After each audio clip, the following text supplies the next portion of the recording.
ہم سب مسلمان الحمدللہ عقیدہ ختم نبوت پر ایمان رکھتے ہیں۔ ہم سب کا عقیدہ یہ ہے کہ حضور نبی کریم صلی اللہ علیہ وسلم کے بعد کسی قسم کا کوئی نبی، کوئی ذلی، کوئی بروزی، کوئی نقلی، کوئی کسی بھی قسم کا کوئی نبی آئے گا نہیں، پیدا نہیں ہوگا۔ اللہ تبارک و تعالیٰ اس کے بعد کسی کو نبوت کے درجے پر فائز نہیں کرے گا۔ حضور نبی کریم صلی اللہ علیہ وسلم کو نبوت دینے کے بعد یہ نبوت والا جو منصب ہے یہ ختم ہو گیا ہے۔ حضرت عیسیٰ علیہ السلام قرب قیامت میں تشریف لائیں گے، لیکن ان کو نبوت حضور نبی کریم صلی اللہ علیہ وسلم سے پہلے مل چکی۔ حضرت عیسیٰ علیہ السلام جب تشریف لائیں گے تو ہوں گے تو وہ نبی، لیکن شریعت محمدیہ پر عمل کریں گے بھی اور کروائیں گے بھی، اور امت محمدیہ میں سے ہی ایک شخص حضرت امام مہدی کے پیچھے نماز بھی ادا کرے۔ نبوت جو ہے نا یہ ایک منصب ہے، اور یہ منصب اللہ تعالیٰ دینے کے بعد کسی سے چھینتا نہیں۔ تو حضرت عیسیٰ علیہ السلام آئیں گے تو نبوت والا منصب تو ان کے پاس ہوگا، لیکن وہ اس منصب کو جو ہے وہ آگے نافذ نہیں کریں گے، بلکہ وہ عمل کریں گے حضور نبی کریم صلی اللہ علیہ وسلم کی شریعت میں۔ نبوت کا انکار کرنے والا بلا شک و شبہ دائرہ اسلام سے خارج ہے، کافر ہے۔ پھر آگے کافر کی تین قسمیں ہیں۔ ایک یہ ہے پکا کافر جو خود کو کافر کہتا بھی ہے، سمجھتا بھی ہے، دین اسلام کا انکار بھی کرتا ہے۔ دوسرا ہے مرتد جو اسلام لے آتا ہے لیکن پھر اس کے بعد اسلام کا انکار کر دیتا ہے۔ اور تیسرا ہے زندیق، ہے تو کافر جس کے عقائد تو کفریہ ہیں، لیکن وہ اپنے ان عقائد کو اسلام کے نام پر پرچار کرتا ہے کہ میں مسلمان ہوں، جو میں تمہیں بتا رہا ہوں یہ اسلام۔ عقیدہ ختم نبوت جو ہے یہ اتنا پکا اور پختہ عقیدہ ہے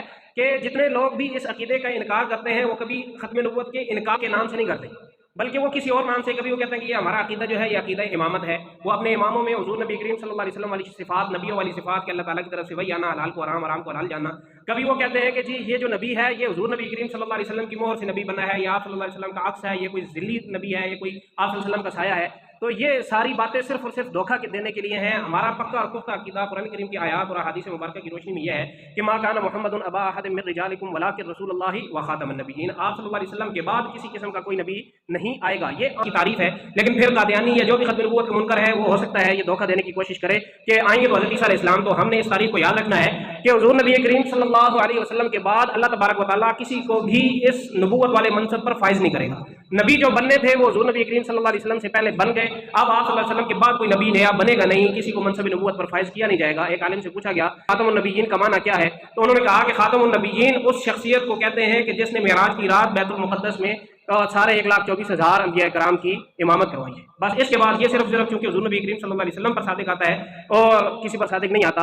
حضور نبی کریم صلی اللہ علیہ وسلم کے دور میں بھی ایک شخص مسلمہ کذاب نے نبوت کا جھوٹا دعویٰ کیا تھا۔ آپ صلی اللہ علیہ وسلم سے کہا تھا کہ آپ مجھے یہ لکھ دیں کہ آدھی نبوت میری ہے اور آدھی اس کی ہے، یا یہ لکھ دیں کہ میرے دنیا سے جانے کے بعد جو نبوت ہے وہ مسلمہ کذاب نامی آدمی کو مل جائے گی۔ تو اس کا نام مسلمہ تھا، لیکن حضور نبی کریم صلی اللہ علیہ وسلم نے جب اس کو جواب لکھا تو لکھا میں محمد الی مسلمہ کذاب، یہ خط ہے محمد کی طرف سے مسلمہ کی طرف جو کذاب ہے۔ کذاب کہتے ہیں بہت بڑے جھوٹے کو، صرف جھوٹے کو نہیں، بہت بڑے جھوٹے کو۔ کاذب صرف جھوٹے کو کہتے ہیں، کذاب اس کو کہتے ہیں جو بار بار ہر بات میں ارادتاً جھوٹ بولتا ہے۔ تو فرمایا کہ میں ایک تنکا بھی اس چیز کے بدلے میں نہیں دوں گا جو تو نے مجھ سے مانگی ہے۔ تو حضرت ابوبکر صدیق رضی اللہ تعالیٰ عنہ نے بھی اپنے دور میں ختم نبوت کے منکرین کے خلاف، ایسی مسلمہ کذاب کے خلاف بھی اور دیگر جو کذاب تھے، دجال تھے، ان کے خلاف لشکر بھیجے، جہاد کیا، اور آج تک امت ختم نبوت کے منکرین کا انکار کرتی آئی ہے۔ اس دور میں جو ختم نبوت کا انکار کرنے والا فتنہ ہے وہ فتنہ قادیانیت ہے۔ مرزا غلام احمد کے نام سے ایک آدمی جو قادیان انڈیا میں پیدا ہوا تھا، ایک آنکھ سے کانا تھا اور اس کو 100 سے زائد قسم کی بیماریاں تھیں۔ اس کے پاس جو فرشتہ آتا تھا اس کا نام، ایک کا نام ٹیچی ٹیچی تھا، دوسرے کا نام الیگزینڈر تھا۔ اس کے اپنے جھوٹ وہ اس کی اپنی زندگی میں ہی اللہ تعالیٰ نے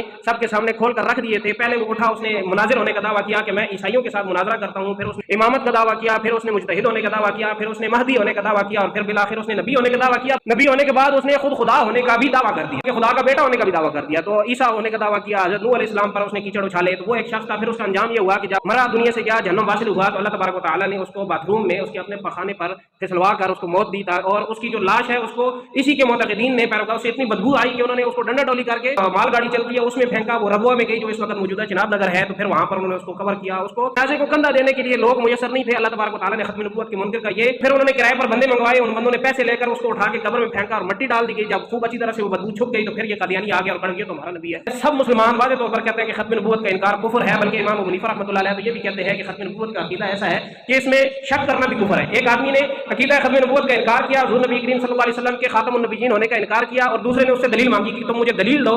اگر وہ یہ دلیل اس بنیاد پر مانگ رہا ہے کہ اس کو اپنے عقیدے میں شک ہے تو اس کا اسلام سے کوئی تعلق نہیں ہے۔ ہاں اس لحاظ سے مانگ رہا ہے کہ تم مجھے دلیل دو، میں تمہیں جواب دیتا ہوں، ہو سکتا ہے اللہ تمہاری اصلاح کر دے۔ اپنا پکا پختہ یقین ہے، اپنا عقیدہ پکا ہے، لیکن اصلاح کے لیے اگر وہ اسے دلیل مانگتا ہے تو پھر اس صورت میں کافر نہیں ہے، لیکن اگر شک کی بنیاد پر دلیل مانگتا ہے تو وہ کافر ہو جائے گا۔ ایک آدمی بڑے عہدے سے ریٹائر تھا تو اس کو قادیانیوں نے اپنی بیٹی دے دی۔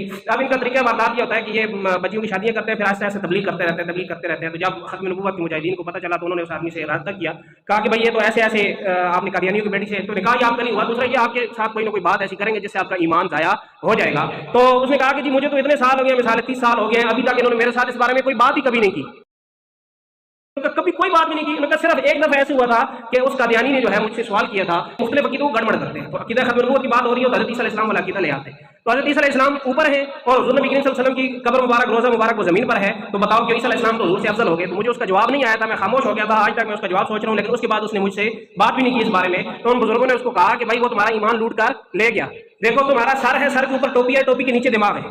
بتاؤ دماغ افضل ہے یا ٹوپی افضل ہے؟ یہ دماغ افضل ہے. کہا آسمانوں کے اوپر فرشتے ہیں اور نیچے انسان ہے. اشرف المخلوقات فرشتے ہیں کہ انسان ہے؟ یہ انسان ہے. کہا اوپر نیچے ہونے سے کچھ نہیں ہوتا, لیکن اس نے تمہارے دل میں حضور نبی کریم صلی اللہ علیہ وسلم کے حوالے سے شک ڈال دیا تھا, آپ کی عظمت کے بارے میں شک ڈال دیا تھا. اور ایمان نام ہے یقین محکم کا, پکا یقین ہو تو پھر وہ اس چیز کا نام ہے ایمان. اسی طرح عہدے سے ریٹائر آدمی, اس کو قادیانی مبلغ نے یہ بات کہی کہ تھوڑے دلیل و شلیل استخارہ کر لیں, اللہ تعالیٰ سے مشورہ کر لیں, اللہ تعالیٰ سے دعا کر لیں کہ یا اللہ جو نبی ہے مجھے وہ دکھا دیں. تو اس نے جب استخارہ کیا تو اس کو خواب میں مرزا قادیانی نظر آیا. وہ نبی بنا ہوا تھا, لوگ اس کے ہاتھ پر آ کر بیعت کر رہے تھے. وہ تھوڑا قادیانی ہو گیا کہ مجھے تو اشارہ مل گیا. تو جب ختم نبوت کے مجاہدین سے علماء کرام سے اس کی ملاقات ہوئی تو اس نے کہا کہ پھر مجھے خواب میں کیوں دکھایا گیا؟ آیا کہ جب تم نے استخارہ کیا تھا تو اس وقت تمہارے دل میں شک پیدا ہو گیا تھا عقیدہ ختم نبوت کے بارے میں. اس وقت تم کافر ہو گئے تھے, اور جب کافر ہو گئے تو اس کے بعد تم شیطان کے حوالے ہو گئے, اور تمہیں خواب میں جو دکھایا گیا تھا وہ شیطان نے دکھایا تھا, وہ اللہ تعالیٰ نے نہیں دکھایا تھا.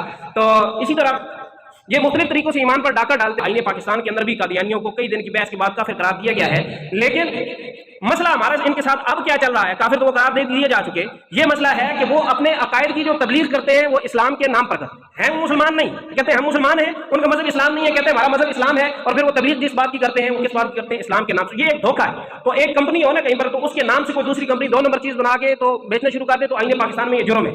تو اسی کیونکہ وہ لیبل غلط لگا رہی ہے, کام سامان اپنا تیار کر رہی ہے, لیبل کسی بڑی کمپنی کا لگا رہی ہے. تو اسی طرح سے ہیں کافر. اور اسلام کے نام پر دیکھیں ہندو مت کے خلاف کبھی یہ تبلیغ بند کرنے کی تحریک نہیں چلتی, ان کے مندروں کو بند کرنے کی تحریک نہیں چلتی, اور دیگر مذاہب اسلام میں موجود ہیں. لیکن آئین پاکستان میں یہ بات موجود ہے کہ قادیانی اپنی عبادتگاہ کو مسجد کا درجہ نہیں دے سکتے, مینار نہیں لگا سکتے, اس کے اوپر کلمہ لا الہ الا اللہ محمد رسول اللہ. کیوں کہ اس سے پھر شبہ پیدا ہوگا, فراڈ ہوگا, دھوکہ ہوگا. عام لوگ یہ سمجھ جائیں گے کہ یہ مسلمانوں کی عبادتگاہ ہے, وہ وہاں جائیں گے اور ان کے جو ہے وہ فریب میں پھنس جائیں گے. اس وجہ سے تبلیغ کی ممانعت ہم اس وجہ سے کرتے ہیں. اس بات کو ہم نے ذہن میں رکھنا ہے ہر پلیٹ فارم پر, کیونکہ یہ بہت ایک تازہ ترین مسئلہ ہوا ہے. تو میں نے کہا تھوڑی سی بات اس کے بارے میں کر دیں. اصل